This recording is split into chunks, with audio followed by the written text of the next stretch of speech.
La délégation est constituée d'éminentes personnalités membres du bureau politique national du parti, anciens ministres, conseillers nationaux, présidents des partis alliés et militants fervents du parti rassembleur, sillonnés pendant 2 semaines consécutives dans la zone méridionale du pays. Au programme, 7 provinces visitées, en passant par le Moyen-Kébi-Est, la Tandjilé, le Logone oriental, le Mandoul, le Moyen-Chari, le Logone occidental et le Moyen-Kébi-Ouest. Ordre du jour, vulgariser les résolutions et recommandations du dialogue national inclusif et souverain aux militants provinciaux du MPS et ses alliés. Le secrétaire général deuxième adjoint chargé de la communication porte-parole du parti, Maître Jean-Bernard Padaré, a tenu plusieurs rencontres avec les militants du parti MPS et ses alliés.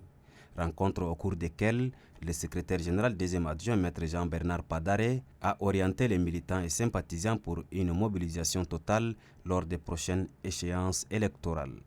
À Pala, chef-lieu de la province du Moyen-Kébi-Ouest, qui constitue la dernière étape de la tournée, les militants du MPS et des partis alliés se sont mobilisés pour montrer leur sympathie à la délégation. Lors des travaux de l'atelier de formation sur les résolutions et recommandations du dialogue national inclusif et souverain dans la ville de Pala,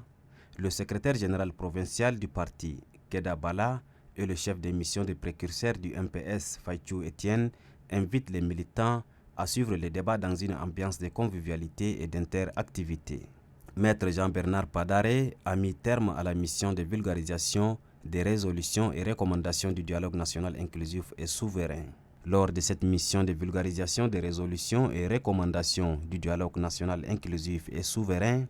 les experts en la matière ont exposé sur les thématiques paix, cohésion sociale et réconciliation nationale, la réforme économique, la place de la femme et de la jeunesse dans le processus de la refondation du Tchad et l'amélioration des conditions de vie de la population.